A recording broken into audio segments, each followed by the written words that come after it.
All right, my dear ones, today what was on my mind when I woke up was that we're moving into this month, which is Love Month, is it not?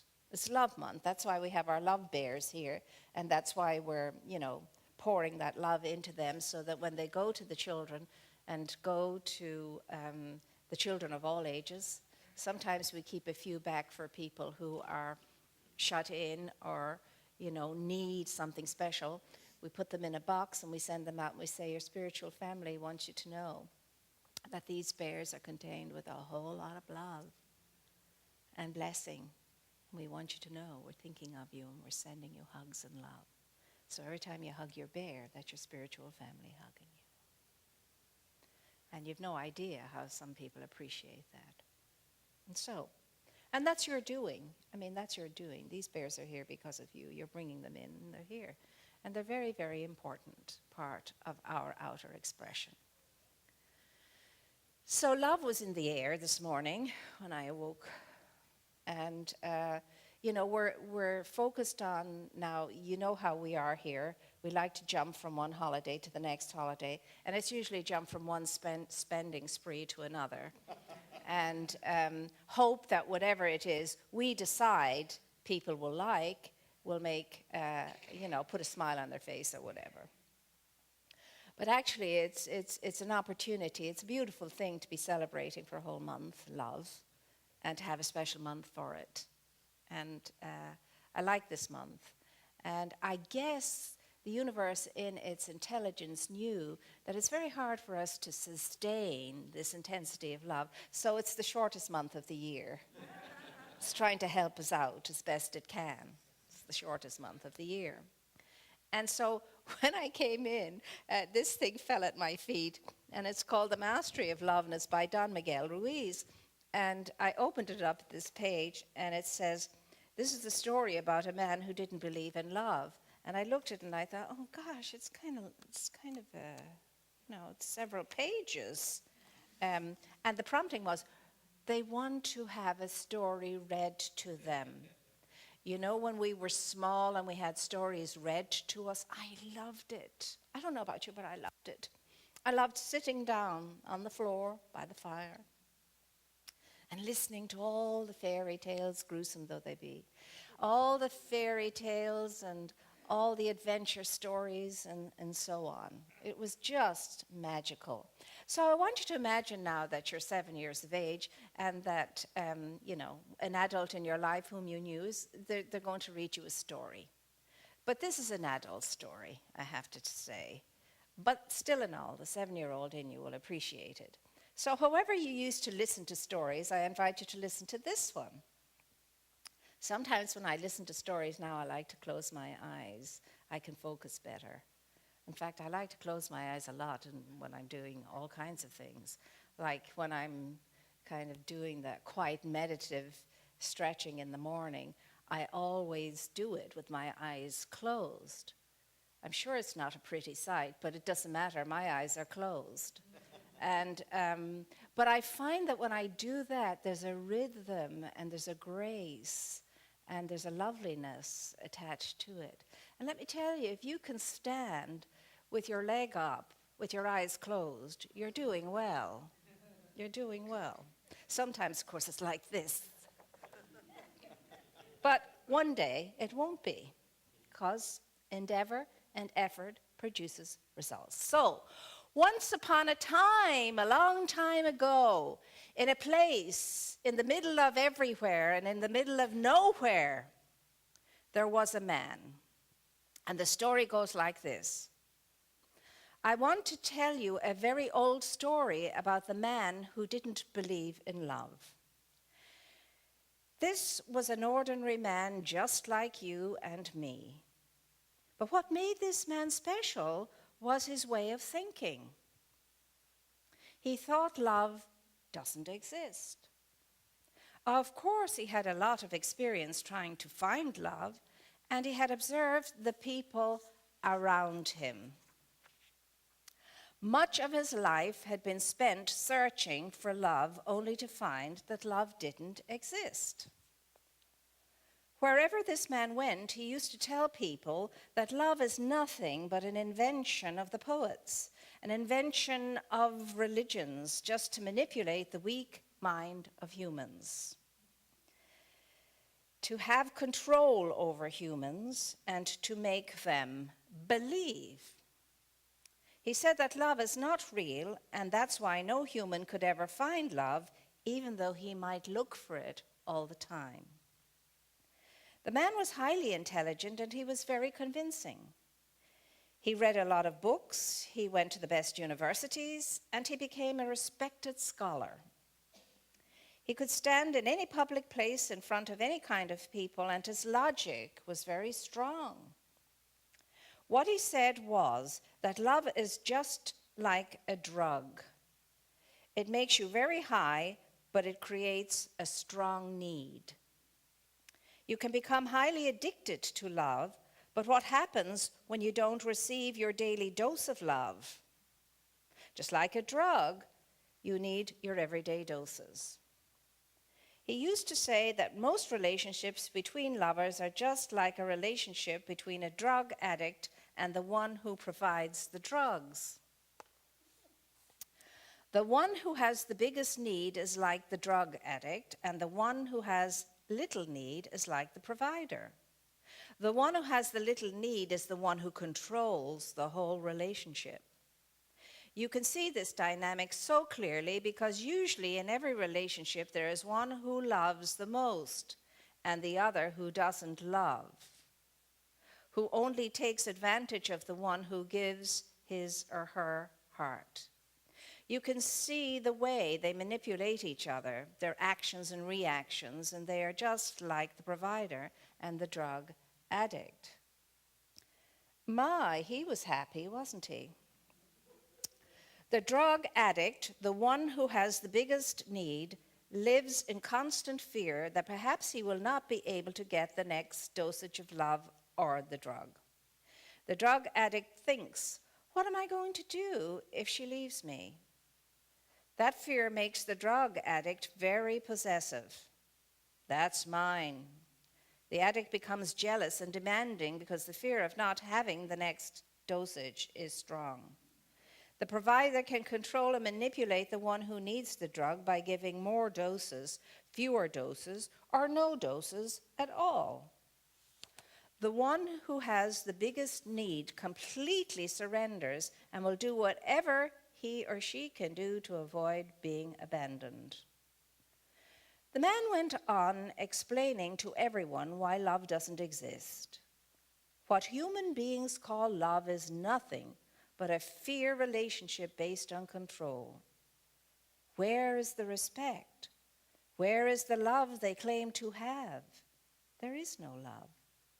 Young couples in front of the representation of God, in front of their family and friends, make a lot of promises to each other to live together forever, to love and respect each other, to be there for each other through the good times and the bad times. They promise to love and honor each other and make promises and more promises. What is amazing is that they really believe these promises and think they can keep them. But after the marriage, 1 week later, a month later, a few months later, you can see none of these promises, or only some of these promises, are kept. What you find is a war of control to see who will manipulate whom. Who will be the provider and who will be the addicted one. You find that a few months later, the respect they swear to have for each other is gone. You can see the resentment, the emotional poison, how they hurt each other little by little, and it grows and grows until they don't know when love stops. They stay together because they are afraid to be alone, afraid of the opinions and judgments of others, and also afraid of their own judgments and opinions. But where is the love? He used to claim that he saw many old couples that had lived together 30 years, 40 years, 50 years, and they were so proud to have lived together all those years. But when they talked about their relationship, what they said was, "We survived matrimony." That means one of them surrendered to the other. At a certain time, he or she gave up and decided to endure the suffering. Oh boy, he's a happy soul. The one with the strongest will and less need won the war. But where is the flame they call love? They treat each other like a possession. She is mine, he is mine. The man went on and on about all the reasons why he believed love doesn't exist, and he told others, I have done all that already. I will no longer allow anyone to manipulate my mind and control my life in the name of love. His agreements were quite logical, and he convinced many people by all his words, love doesn't exist. Then one day, this man was walking in the park, and there on the bench was this beautiful lady who was crying. When he saw her crying, he felt curiosity. Sitting beside her, he asked if he could help. He asked why she was crying. You can imagine his surprise when she told him she was crying because love doesn't exist. He said, this is amazing. A woman who believes that love doesn't exist. Of course, he wanted to know more about her then. Why do you say that love doesn't exist, he asked.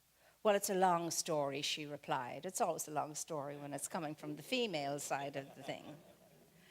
I married when I was very young with all the love, all these illusions, full of hope that I would share my life with this man.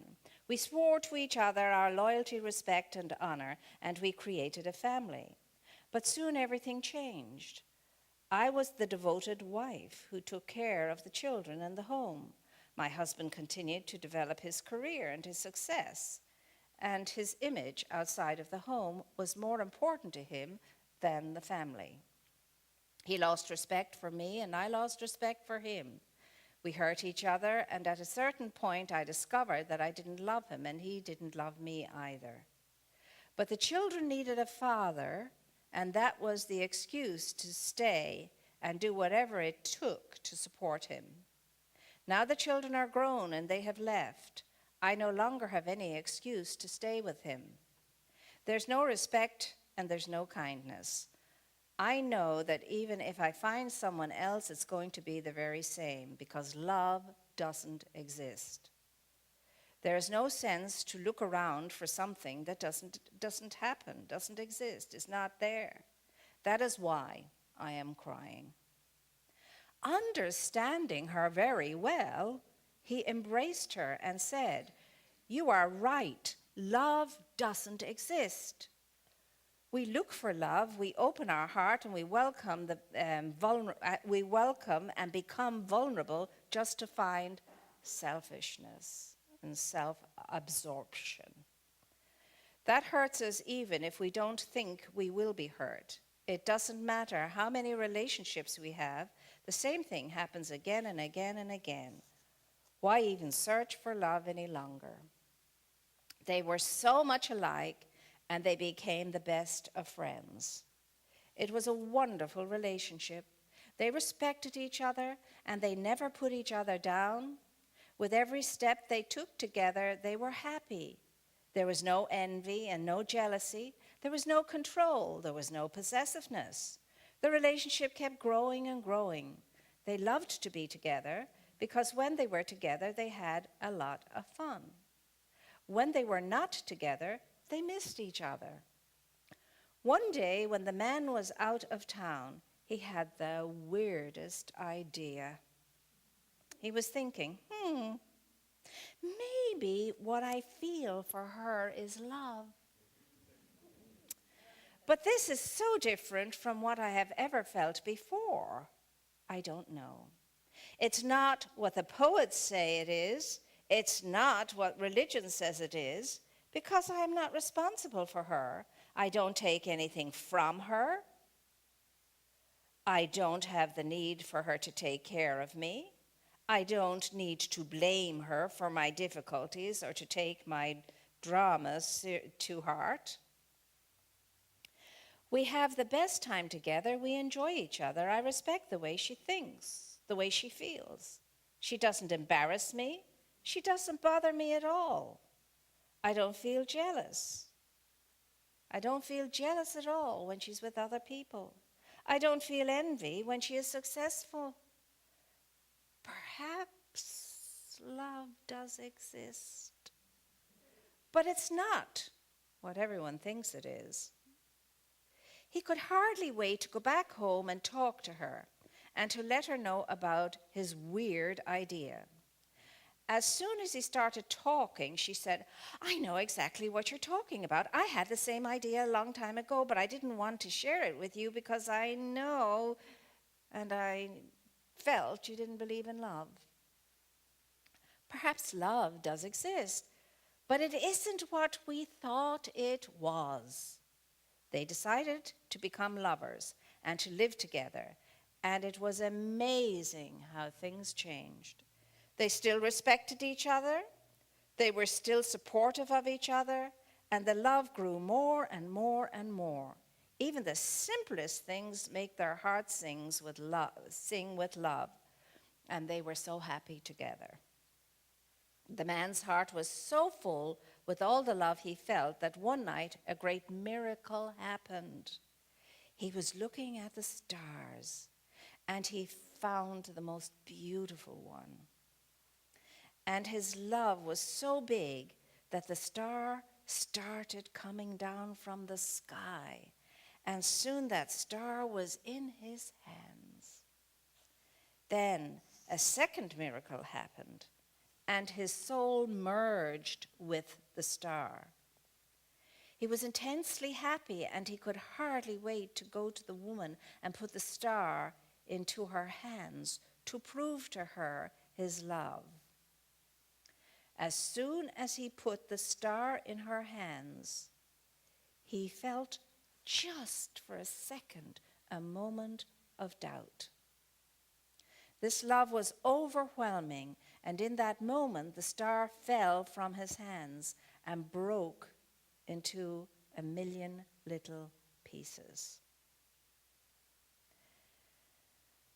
Now, there is an old man walking around the world swearing that love doesn't exist. And there is a beautiful old woman at home waiting for a man, shedding a tear for the paradise that once she had in his hands.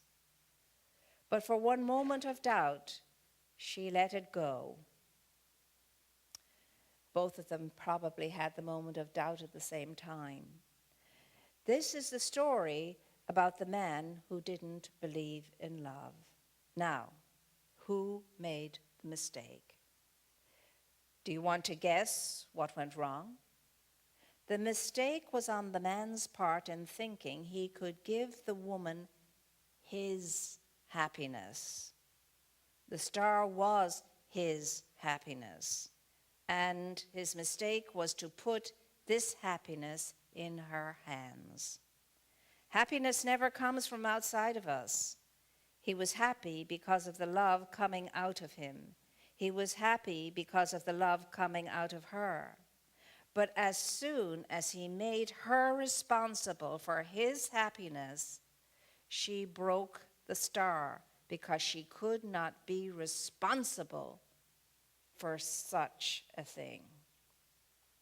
No matter how much the woman loved him, she could never make him happy because she could never know what he had in his mind.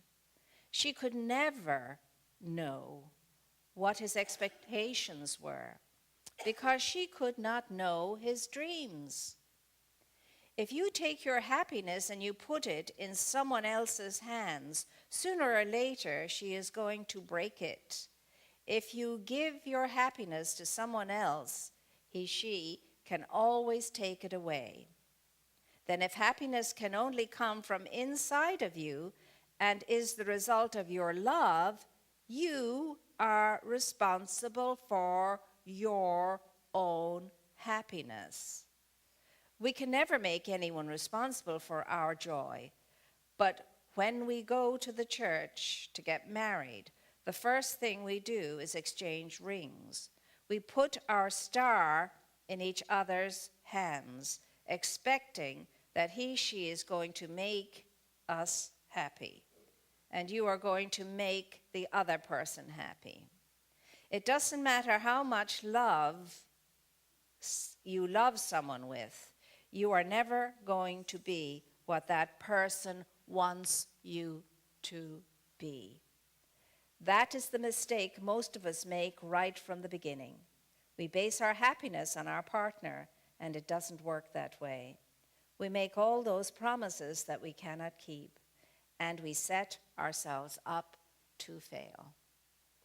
The story of the man who didn't believe in love, found love, lost love, and then began to believe again that love didn't exist.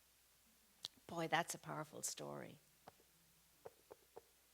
You know, as we're reading that, we're thinking how we fit into that picture. And if we can identify with any of it. And if any of that has happened along the way of our life's experience. So, it boils down to this. If you love, if you are a lover, and remember, Ernest Holmes says that the greatest and the best practitioners of this science are the lovers, those who become lovers. You've got to be deeply in love with people, with life. And you have to have a deep, loving connection with your source. So, what is it to love and be a lover? And it is one thing and one thing alone. It is to be the givingness of life back unto itself in all of its myriad forms. So to love is to give. That's all it is. To love is to give. Giving. Raise and praise and bless and expand and contribute in a way that makes a difference. And it's very simple, really. Truly, it's very simple. Love is giving. End of story. And what it's giving is that which empowers. It gives in a way that empowers whoever or whatever I am giving to. It's always empowering. Love never, ever disempowers. It couldn't be love if it's disempowering. And yet in our relationships with each other, we disempower each other a lot. Too much, perhaps. But if we really want to focus on love, it's the fourth day of the month. We could make an awesome difference on this plane by committing to doing the best that we can do. And that's a very important statement. I will do the best that I can do to love and be loved wherever I am. I cannot say, I will absolutely love now, all of the time. That sets us up for failure. But if I say I will do the very best that I can do in order to be as loving as I can be, then that's realistic. And when I make a mistake and forget and fall, I'll get up, I'll brush myself off, and I'll start all over again by being the best love that I can be. And remember, your love is going to be like nobody else's because you're an individual. Unique one. Nobody's like you. So you will love as you will love. Many, many, many years ago, it dawned on me that I can never, ever expect to be loved the way that I want to be loved from another. I can only be loved the way that other can love me.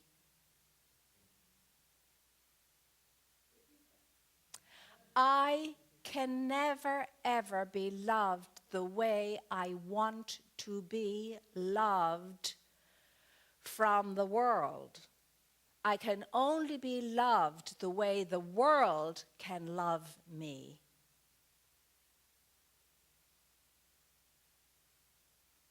And that means I place no responsibility on anybody else for my well-being, for my happiness, for my joy. Because it's not mine to do and it's not their responsibility. My responsibility is for myself in that way. I'm responsible for how I feel. I'm responsible for my own experiences. I'm responsible for how I think. I'm the responsible one. And that's very freeing and that's very liberating, because it doesn't set me up for disappointment after disappointment after disappointment. I stopped having expectations a long time ago of anyone or anything.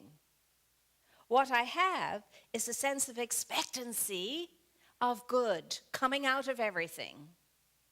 Good coming out of everything. And if I'm all the time in neediness, if I'm all the time looking for something outside of myself to make me feel good, I am not connected with the sovereignty of my being. I am not connected with the infinite intelligent wisdom available to me from within myself. I'm not connected to the greatness and the allness and the moreness that created me, moved into me, and remained with me, and is ever available to me. I'm not connected. I'll pull the plug on it. There's no energy charge because I pulled the plug on it. So basically, all you and I have to do when we're feeling a little low, a little blue, a little whatever, is to pick up the blinking plug and plug it in and recharge. Reboot ourselves. Remember way back when you had to boot your computer? DOS boot. It's available. It's present. It is a very real and present help, we are assured. And we are assured that the infinite awaits our availability. It's not the other way around. The infinite is awaiting our availability to show up once we're plugged in and switched on and connected. God is good. God is love. Love is life. Good is intelligence, and you have gobs of it all. Gobs and gobs and gobs of it all available to you. And here's all this wonderful, awesome, magnificent stuff of the sacred available to us. We ignore it and we go out and play in the dross out there somewhere, settling for the crumbs that fall from the master's table. Well, I'm tired crumbing it. I don't know about you, but I'm no longer sated by crumbs or anything that falls to the floor from the table. I've become a table person, a table participant. And then my endeavor is to stay in that awareness. Of course, I don't always succeed. I'm wearing a body. I'm not going to always succeed, and it's okay. It's all right. It's the humanity of me. Sometimes, now and again, you see, when the divinity is out and bright and shining, the humanity says, oh, come on, enough of that. Knock it off now. Let's have a bit of fun. In the ego's way of understanding what fun is. And the ego's way of fun is to knock you unconscious, put you fast asleep into a deeper illusion so that you forget the truth and you forget what's real and you settle for the illusion. Well, I don't know about you, but I'm also tired of settling for. That will do. Well, it won't do anymore, will it?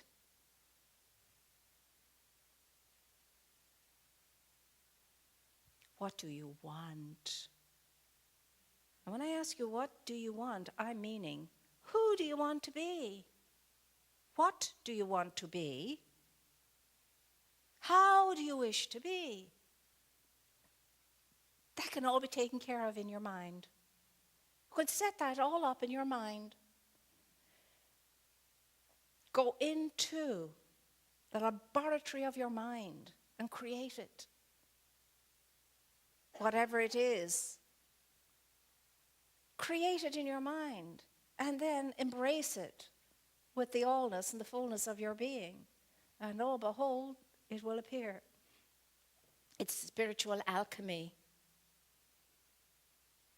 You know, I like the terms of medieval times and the sense of magic and alchemy and enchantments and spells. I think it's a lovely way to explain our addictions and so on, because our addictions are the spells we've allowed ourselves to, respond to, spells that have been cast upon us, the spell of addiction of any kind. We've become enchanted by whatever, and enchantments and spells are not always on the positive side of life. And then the magic is the wakening up. It's always about wakening up. The kiss that awakens and so on and so forth brings us back. The kiss brings us back from our dilemmas into the fullness of life. There's a lot to think about in the month of February, isn't there? There's a lot to contemplate in the month of February under the banner of love. Under the banner of love. Well, let's take a conscience-connected breath now, and let's have a little look on the inside of things and see how things are there, and what the inner life has to say to us with all of this in mind. So, take 3 deep, deep, deep breaths. And as you're breathing in, filling up your lungs fully, emptying them fully, just know you're breathing in the golden light force of life. And as it comes into you, it fills every part of you. It picks up all the shadowy things, and then you breathe all of that out. You breathe in that energetic, that dynamic of the fiery power and potency of love, the golden light itself. And it penetrates every single aspect of your being. And where there is any discomfort, see the glorious light just moving around the edges and softening the edges of that discomfort, softening the edges and slowly seeping into it and penetrating every part of that discomfort and dissipating it, dissipating it, dissipating it. Because it can. It is the power, and it is within you. It is the power, and it surrounds you. It is the power, and it fills you. But the magic is knowing that, feeling that, and allowing that. So we allow ourselves to be filled from the tip of our toe up to way above our heads and out from our sides. This amazing, scintillating life, this gyrating light, this beautiful, awesome power of divine substance itself, amazing grace filling me in a way that calms me, pacifies me, lifts me up out of any shadowiness, any dark spots of discomfort, all breathing out now, flowing out now, and being dissipated by the light. All of it. Letting it go and allowing the deep feeling of I am healing now, I am healing now, I am healing now. Whatever I think needs healing, I'm healing now, and the healing continues and continues and continues until I am whole, healthy, and well. And then as soon as something might appear on the rising that is not healthy, the healing moves in and dissipates it. The healing light moves in and dissipates it. And I see that light emanating from every aspect of my being, flowing through my head, flowing through my fingers, flowing through my toes. I am a scintillating light body being, and it's good, and it's very good, and it's whole, and it's healthy, and it's full of intelligence. And within that intelligence is the vim and the vigor and the dynamic and the zest and the power and the strength of life that is alive in me and emanating through and from me. And so I breathe all of that loving light, and it softens me. It softens me so that I see through softened eyes. I speak from a softened tongue. I move in the softness of a loving energy that adores and cherishes, deeply loves me because I am of itself, its own image and its own likeness.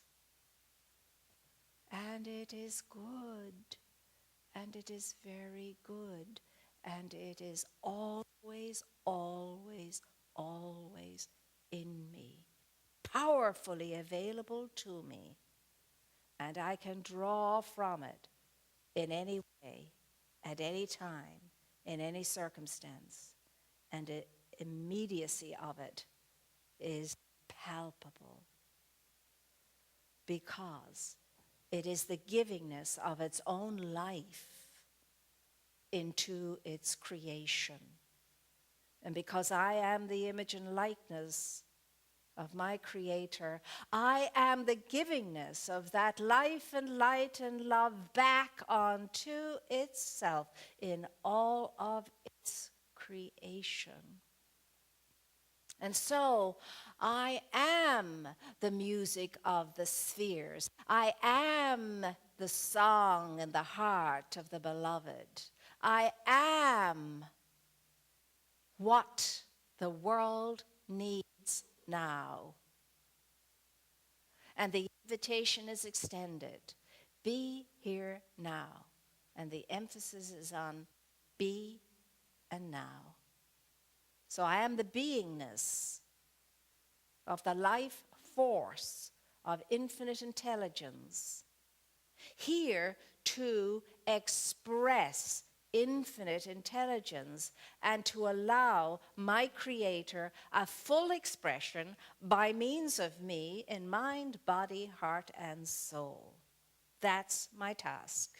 And that's what awakens me every time I consciously am. The givingness of life back onto itself moves me deeper into remembrance and into a wakeful state. And I celebrate that now. I celebrate the life that I am now. I celebrate Spirit's own divine idea that it had when I was entertained in mind and became its own expression in flesh. I am the Word made flesh that dwells here now on this three-dimensional plane, but having my essence on all dimensional planes. And all those planes I have access to. For in my Father's house there are many mansions, many dimensions, all available to me. So I'm knowing now, I'm feeling now, I'm saying now, I'm declaring now, I'm professing now, I'm committing now to being what I came here to be. The expression of life itself in all of its fullness, in all of its radiance, in all of its glory, in all of its magnificence, flowing from a deep sense of, I of myself do nothing. It is the power and the presence of the Spirit within me that does the work. So in sweet humility, I release the set intention to be love in expression. Not just for myself, but I'm knowing this for every person on this plane and for every living thing. So honoring and glorifying and loving and appreciating and adoring the source of my being, I surrender sweetly this intention into the sacred law of life, knowing it responds to me now immediately as I say. And so it is, and so I am. Amen. And so, my dear ones, we're going to go out into the world now, and we are going to radiate and vibrate to love. Because all the world needs now is love, sweet love. I'll take the questions later. And so now we continue in our service by finishing our beautiful time together in the sacred ritual of reciprocity. We give and we receive, and it's all energy. So we take our gifts consciously between our amazing hands and we say, divine love consecrates my gift. It goes forth to heal, to bless, and to prosper. All those who give and all those who receive.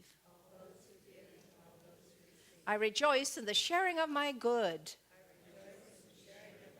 And I release my gift with love. So it is. And now, if anyone has a question. Yes. The name of the book, thank you for asking, is Don Miguel Ruiz, The Mastery of Love. We are studying his 4 agreements every Sunday this month, but this is his other book, The Mastery of Love. It's very readable. He's very readable, I have to say. Any other question? Yes.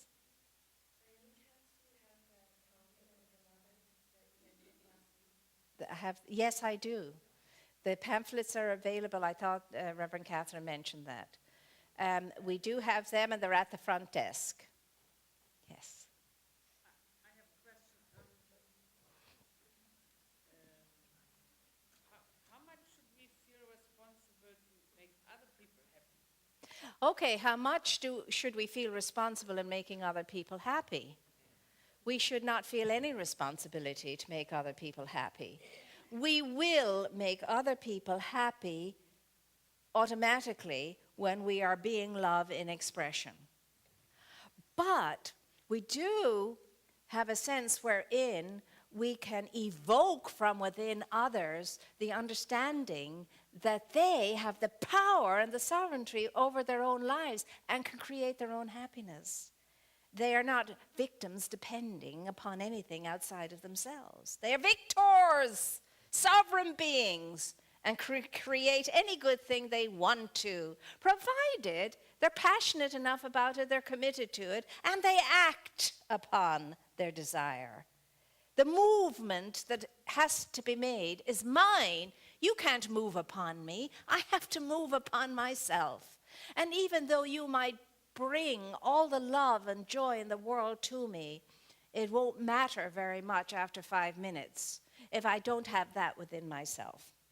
And that's why very often when we're out there in the marketplace, in the world of the marketplace, getting and accumulating and gathering and amassing and so on, stuff and things and people and all the rest of it, every 5 minutes that something new comes to us, we're delighted. After 5 minutes, we're bored, silly. Oh, it has to be more, has to be more. It's not enough, it's not enough. It's not. And that's why I said in class last night, for God's sake, if you think that your happiness is going to result in you having that famous house, the boat, the train, or the plane, work all your might to get it as quickly as possible so you can realize it's not that at all. It's not that. And then you can start on what is real and grow that and develop that. But guess what? There's nothing you need right now. You have it all. You're full of it. You are full of it. Divine beingness. So get out there now and spread it around, because the world awaits you and needs your light and your love and your peace. So empowered that you are, off you go. Hoosh yourselves up, get out there and get being. And I'll see you next time in the sanctuary.